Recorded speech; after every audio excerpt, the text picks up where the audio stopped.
Hello, friends, and welcome to Leadership Happy Hour. I'm pretty excited today, simply because I've got Wayne Breitbarth on the show. He is actually literally has written the book on LinkedIn. I initially heard him speak about 5 years ago at a payroll conference. Blew me away. I use LinkedIn a lot, and I can say without a doubt that pretty much everything I know about LinkedIn, I've learned from Wayne. I've either talked to him about it, read it in his book, read one of his articles on LinkedIn on how to do things a little better, and it has exponentially, increased my skill level at LinkedIn, my connection power with other people, and I'm really happy to have him on the show today. So welcome to Leadership Happy Hour, Wayne. Cheers to you. You are too kind, my friend. I appreciate that great introduction. I hope my mother was listening.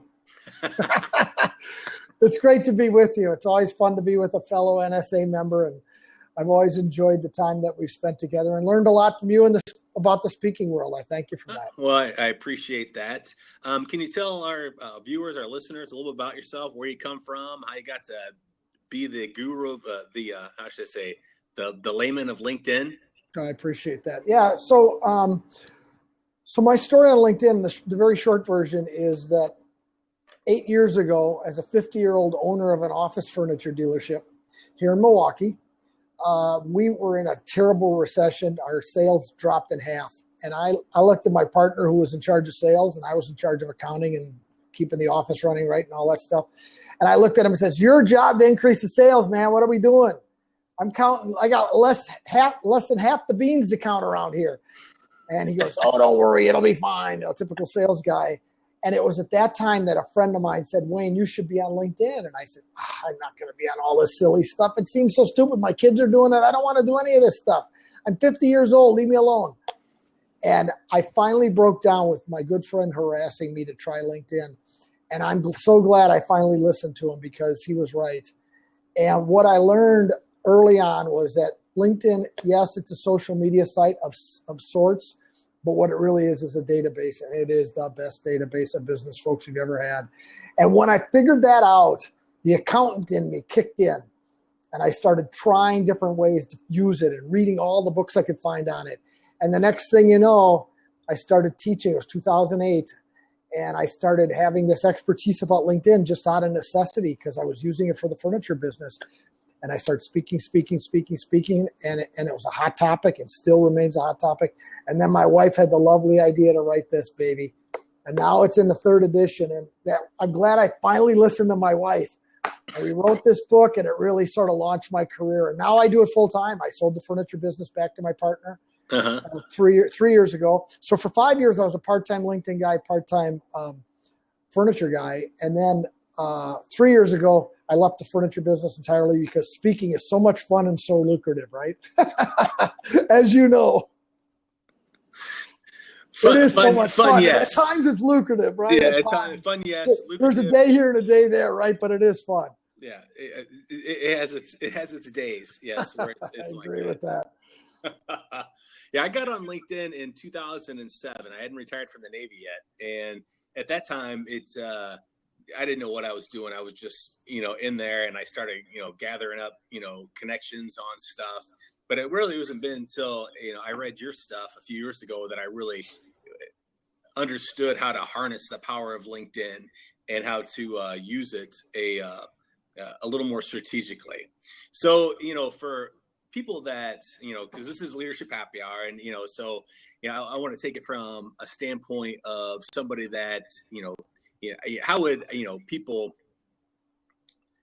best harness LinkedIn in a business environment?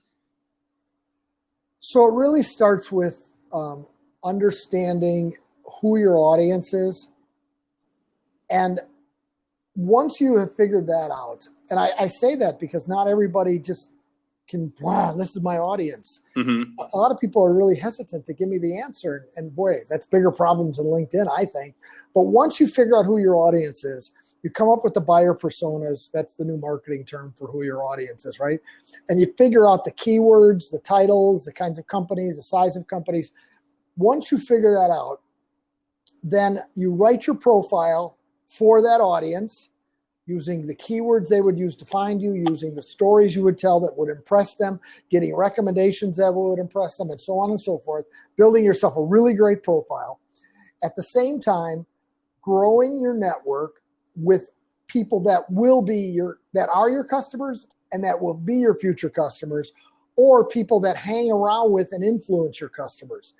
And that step where you're adding connections strategically is one that really also is a hurdle for people, because they think just by connecting with the people that they already know and having that little network that something's going to happen. And it might, but it's a networking tool after all. And it's meant to be find people on LinkedIn because they're there, people you'd like to meet, reach out to them, make a connection, start a conversation, get on the phone with them, do whatever you do, but use LinkedIn as that research database to find the people that you know, because that's what it is. It's a beautiful database, and if you don't use it that way, then you're underutilizing the tool. Well, you mentioned two things that I think are important for people to think about. One is the whole profile thing, because you had stated in there as far as having the keywords and so forth. You wouldn't recommend to people just to basically have the same thing on their resume they have on their profile. What makes a really good profile? So the resume is a good starting point, but what makes resumes are somewhat limited because we only have a page or two, right?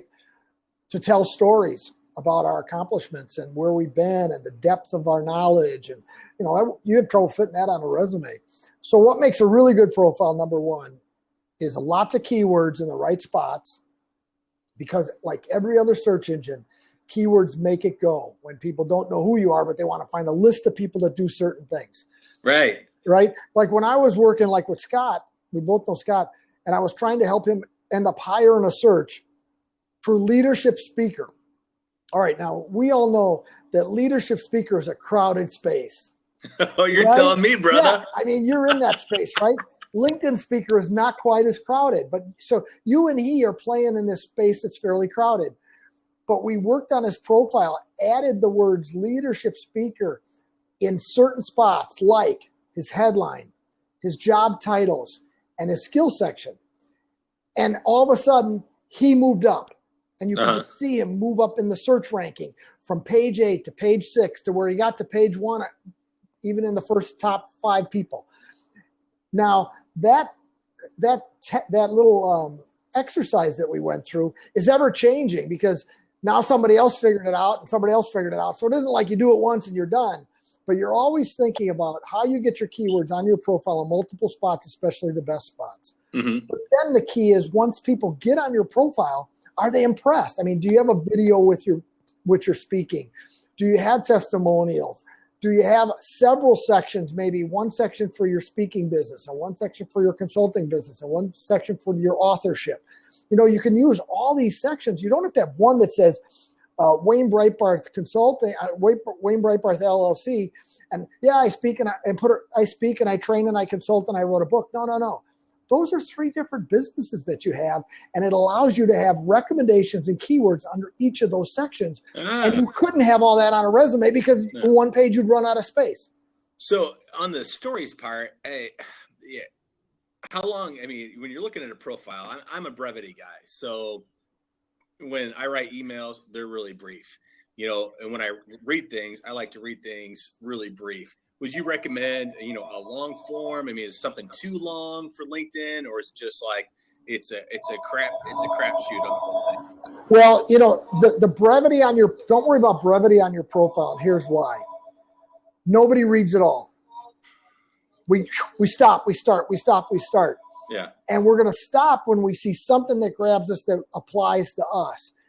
When you think of brevity, what's going to hurt you is that you're going to miss out on another section of a paragraph under a profile section that might be exactly what I wanted to hear and include some of the keywords I used once again, that end up with you being higher. So don't worry about your profile being long. I get it with emails and stuff, no question. You got to be brief. But when it comes to profile, you don't know which section is going to resonate. Like, let's say you think, well, I'm not going to put this job up. I was right out of college and it doesn't have anything to do with what I'm doing now. So why put that on my profile? Well, Right. You know what might happen? Somebody might go, this guy's a speaker, but he also used to work in the industry I used to work in way back out of college. But for me, that's the connecting point. I like him better than the rest of the speakers I found. Okay. You That makes sense. That makes sense. Right? You just don't know. Because like all social media, it's building that relationship. Right. And the second part and the first, going back to your first statement you were talking about, as far as like building your network, are there certain parameters you follow on people that you look to connect with? Because I know that LinkedIn sometimes will be like, oh, well, people will, Mark, I don't know this person. If you get too many of them, you've got to stay away from connecting, with too many people for a while. I mean, what are some of the parameters people should follow on, building their network? And should you send an email first, basically saying, hey, I'm looking, I like what you have there. Would you mind me connecting with you? I mean, what do you recommend on, building your network strategically? Well, I think especially when it comes to connecting with people that you don't know but you'd like to know. So if somebody is somebody you already know, they know you, you know them, you like each other, those people you just add to your network just as fast as you can because there's no hurdle to hit or any speed bumps. Right. But when you start adding people strategically, which is really where the fun starts on LinkedIn, that's where you have to send out a customized invitation that says why they should give two rips about you. Right? And many times the custom invite and the why they should give two rips is that, let's say I contacted you ahead of time and said, hey, I see you know this dude. I would really love to chat with him. Is it okay if I use your name when I reach out to him? And you go, yeah, that'd be great, Wayne. Go ahead. I don't have time for meetings with all of us having coffee together and all that, but go ahead, man. Make it happen. Just that name drop, because I had permission, in a connection request will typically go, the guy will get it, go, oh, great. Chip asked for, Chip knows this guy. Let's do it. And away we go, right? Mm-hmm. So the connection request on a customized basis needs to have something in it, especially when people don't know you. And if you put enough information in there or the right information in there, people will typically connect with you because they're into building their network and you have pitched to them how you're going to solve a pain point, like a meeting planner. If I say, hey, both Chip and Scott Lesnick suggested I connect with you. They both spoke at your conference. Maybe you'd be interested in a LinkedIn speaker. Let's connect on LinkedIn. Well, somebody who's a meeting planner goes, well, if they like Chip and they like Scott, and they do have to fill up the docket every year, and someday they want to have their client says, I want a LinkedIn trainer. They're going, what the heck? Why not? Right. So I make the connection request because, that in all of sales, it's all about the relationship, building. Because I know what I hate is I'll connect with other people in the same industry as me. They'll send me a connection request. I'll connect with them. And immediately, as soon as I connect with them, they try to sell me. And I'm not their market. They obviously have not looked at my profile. They have no idea what I do, and so they automatically try to sell me when they've done nothing to connect with me. What do you recommend, with people on the whole, you make the connection, then what? Yeah, well, I'll tell you what, when people do that to me, when I accept their connection request and I didn't know who they were, but I did, and then 3 minutes later, it seems like I get this automated email. I disconnect with those people, especially when it's like you said, if they would have looked at your profile, they would have seen there would have been no reason to do just what they did. Mm-hmm. I mean, that's a total miss. People are using LinkedIn for the wrong thing. They're trying to automate and make things happen on a procedural basis when they didn't do the first thing right by looking at your profile and go, I could help this guy. Mm-hmm. And there's no prize for adding connections. So what the heck is that all about, right? So to me, that person... It would be funny, though, if there were a prize. I know. So that person was a miss. They're not using LinkedIn right, get off. But now when I think about when I reach out to people, like if I had that reach out to that meeting planner I just mentioned, and then they connected, I name dropped with permission, and I wrote the connection request so I would help one of their pain points, right, having good speakers. I would send a thank you note to that person after they connect, but I wouldn't pitch a thing. I would just say, thanks for connecting. We now know each other. I'm going to attach a little bit of information about me, my one sheet, and here's a link to my website so that you can put it in your file when you're ready to start looking around for a LinkedIn trainer for your upcoming event. And that's all I would do. I would leave it at that point. Now, maybe later, 6-8 months from now, I might swing back and search meeting planners and send back a follow note and say, just wanted to make sure you still know I was around. And maybe it's time for you to start filling some of your events up. Mm-hmm. But I think that the thank you note is important, because the thank you note can include links to web pages and attachments, where the connection request is simply just to get a connection request and can't have this extra information that they could then save and have in their files. Right. Would you say a good practice would be to actually, if you connect with somebody like that, to research their, where they're working a little bit, and maybe say, hey, I see this is going on at your company. I saw this article might pertain, just to, help build that relationship a little bit with the person? Big time. No, okay. I think the more you can show, you understand them, you understand their pain points, you're throwing some information their way that shows your thought expertise in that area. I think that's very positive. Okay, let's switch. So we got our connections, we got our network, we're building those relationships. The thing that always has daunted me is, like, what group should I belong to? I mean, I've got a varied interest on things, like, I'm alumni here, and I belong to this other association here, and I got this. What are there strategically, like, groups that you should look to belong to? And then once you belong, what are some of the things that you should do, and maybe some of the things you shouldn't do? Because I see things, like, I see people post stuff and I'm like, what was that about? It just makes no sense to me. Yeah. So group membership and the activities that go on in groups is sort of gone through some ebbs and flows, at least in the 10 years I've been on LinkedIn. And I can tell you right now that the whole group space is very confusing and probably not the best technique for trying to accomplish stuff. And that's because people have posted a lot of spam and stuff in groups. Yeah. And they've taken groups and taken liberties in groups, and managers haven't managed those groups, and people are posting all their sales stuff, and there's not a discussion really going on, and it's just a place where people think they can do free advertising. Right. That's a generality. That being said, there are some groups that are really good, and the managers manage them well, and the discussions are thoughtful and interesting and engaging. And if you find those groups, I would definitely try to be a part of those groups and just be a thought leader. Help. See what people are talking about. See if you can come in and share, or other people can help you.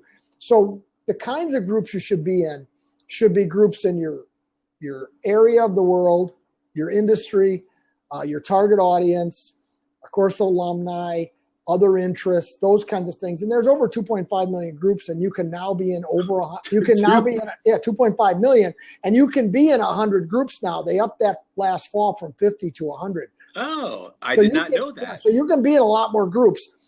And there are still good reasons for being in groups besides the conversations and discussions that are going on, whether they're good or bad. And it's this: the search ranking on LinkedIn, although none of us can prove this, but we tested a lot, and it seems to be the truth, is that when people are searching, you will have a higher search ranking in a huge list of people that do the same thing if you are in groups with the people that do the searting. So let's say you join a meeting planner group, and you're in that group, and they search for you, leadership speaker.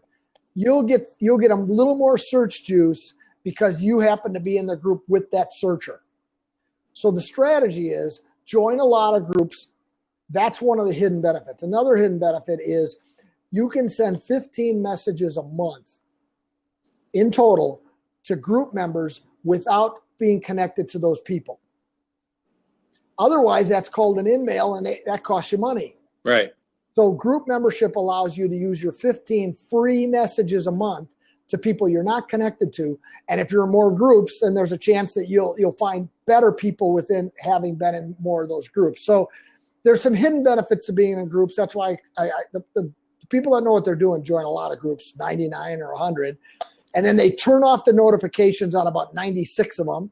Yeah. So then they only get notified by the 2 or 3 they really care about the back and forth. And the other 96, they're sort of getting these hidden benefits out of. Okay, that makes sense. Yeah, and I guess that's pretty much what I have. I didn't know that up to 100 because I have 50. I have 50 that I belong to. I'm going to go join another 50. You should. That's smart. and I've got a couple of groups that I'm a little more involved in, and just because I like the discussions. Yeah, You and know, that's what it'll end up being, a handful, right? Yeah, I like the discussions, and I feel that on a lot of them I can provide a little bit of value back. Some of them I don't. I'm just kind of a voyeur on. I just watch it. I don't really comment on anything. Now, so do you ever see on LinkedIn where people treat it too much like Facebook? I mean, what are some no-nos on LinkedIn? Because I see some people that post stuff like, this isn't Facebook. I mean, this is business. But, what are some things that people shouldn't do on LinkedIn? That's one of them.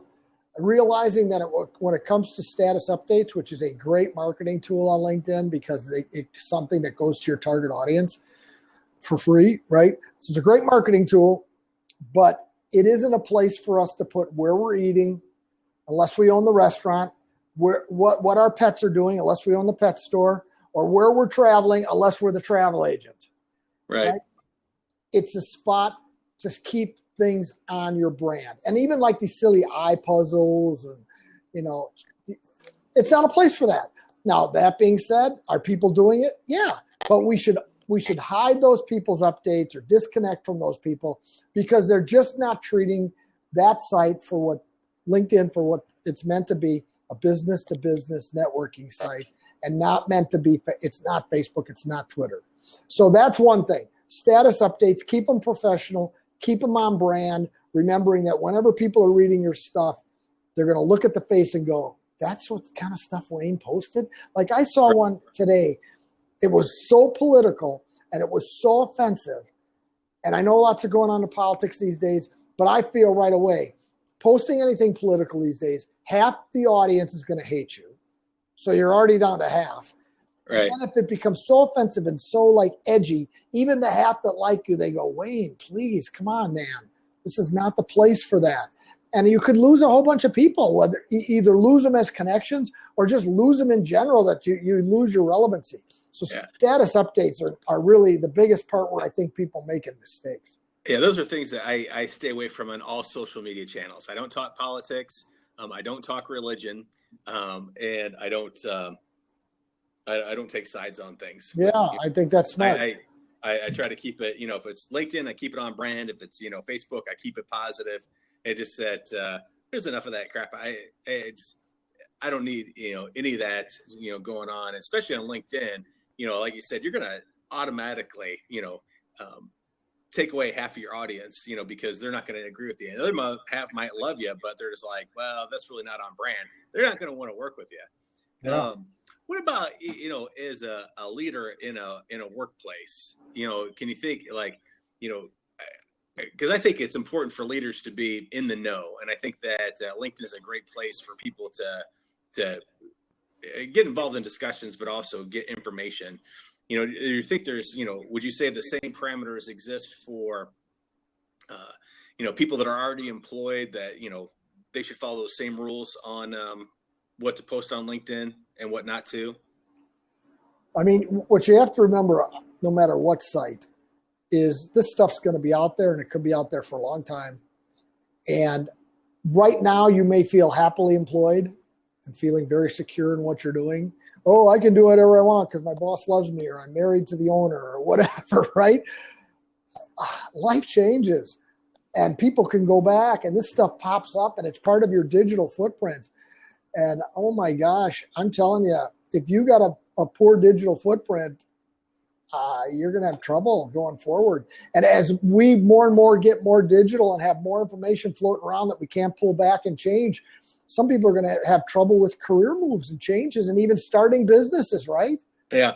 I was just talking to my son about that the other day. He posted something and I was like, you need to be a little bit smarter about what you put out there on social media. He's like, oh, but it was funny. I said, make a difference. It was funny or not. I mean, you're 18, you're of age, and that you're going to be in the workforce. And there are things that, people are going to go back and see that you posted or you said. You just need to be smart about, what you put out there, because like you said, it's part of that footprint. It's not going to go away and not going to go away. And when I talk to younger people, they think that their settings are going to protect them. I was at a company, catch this one, and I was working with HR. I'm using LinkedIn for recruiting, And we were talking on this topic. And the one lady says, Wayne, these settings mean nothing. I said, so tell me, what do you mean? She said, watch this. She goes out in the office and basically just screams out to everybody in the cubicle, is anybody, go out on Facebook and check this name out and tell me what you can find. You know, between somebody knows somebody, the next thing you know, there's dirt floating around that because this lady and her daughter, right? And all of a sudden, sure enough, they had dirt. 6 degrees of separation right there. Yeah. Oh my gosh. So it's like you have to assume that the settings are meaning nothing. And when you hit that editor, I mean that return button, man, it's there. Oh for man, everyone. That is hilarious. That's really funny. I never really thought about it because I'm always surprised when I go in and I see that, you know, I'm connected to somebody that is connected to, you know, I've got a second tier connection on LinkedIn, you know, that is connected to somebody I know, or it's always amazed me how people are interconnected. You're like, I didn't know they knew that person. How would they know that person? I always think about how would they know that person that I know when they live halfway across the world, you know, and it's always, you know, kind of amazing to me and funny that you said that the woman went out in the office and just yelled that. That's hilarious. Yeah. I'm going to share that with my son. You should. He needs to hear that. Yeah.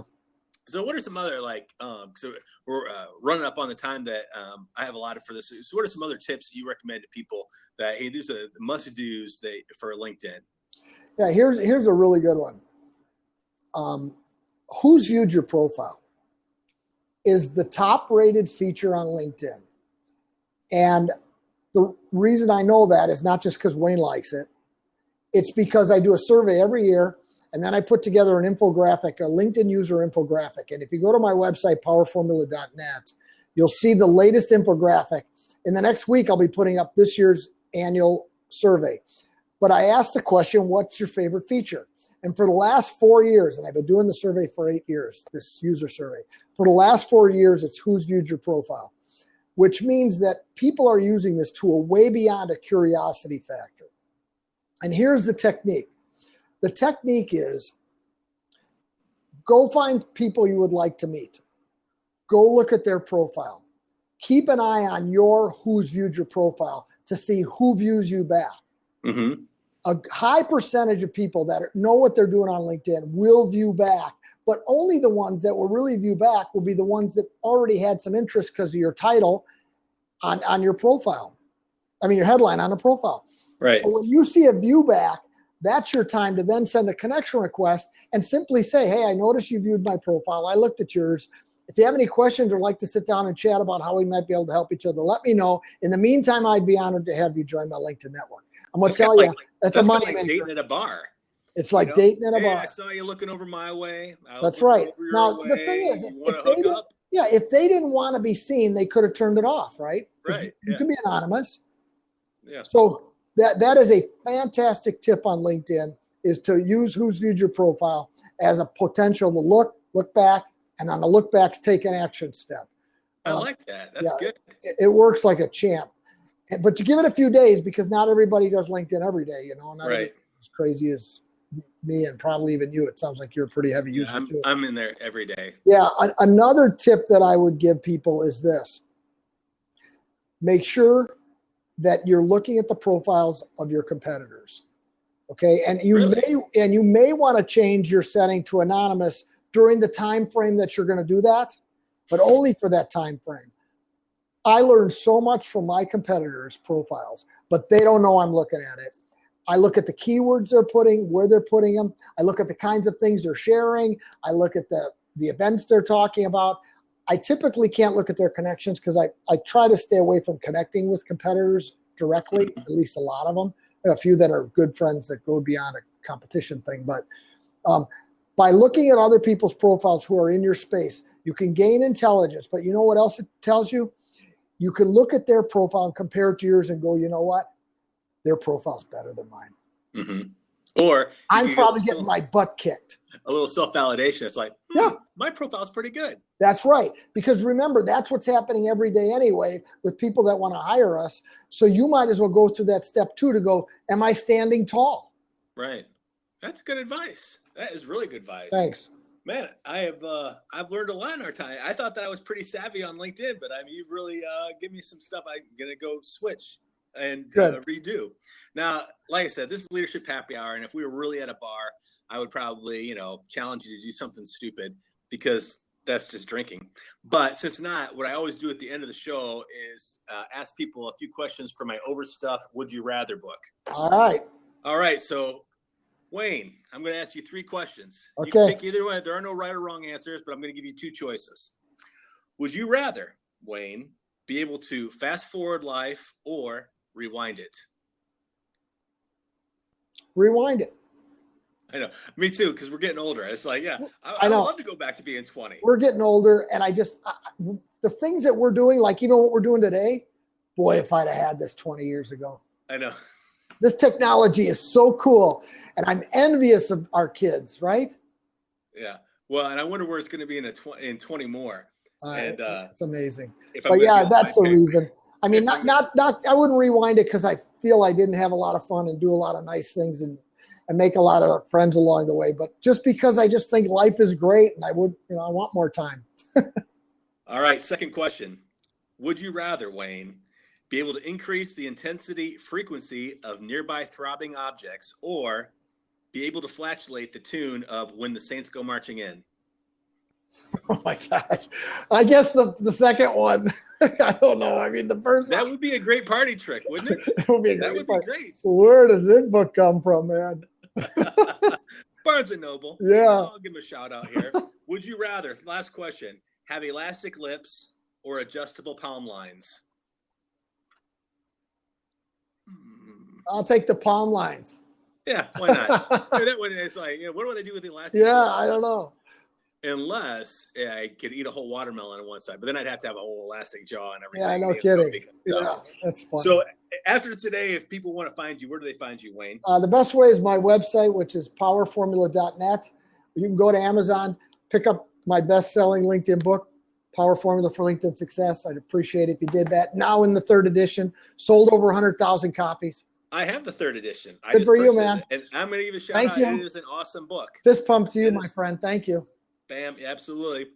And I appreciate you spending a little time with me today. I know the people that listen to this on the podcast or the people that view it on my YouTube channel will really get a lot of value from the things you shared today. I know that I did. And I appreciate you taking a little bit of time out and spending it with me. Thanks, Chip. I was honored to be on. Thanks for having me. Let's do it again. Absolutely. Big cheers to you. I'm drinking iced tea because it's the middle of the day. Yeah, I hear you. If it was 5 o'clock, then I definitely would be having a vodka tonic, but thanks again. Cheers to you. Again, friends, if you're interested in any more tips on how to lead unconventionally, you can visit me at unconventionalleader.com. You can go there, sign up for my newsletter, and get a free ebook. I do encourage you to go to Wayne's website, check out his stuff, connect with him, view him on LinkedIn, he writes and publishes stuff on LinkedIn all the time, which is really good, really valuable, and you'll be able to increase whatever you're trying to do on LinkedIn. I guarantee it. So thanks again, buddy. And I will catch up with you later. You take care. Bye-bye.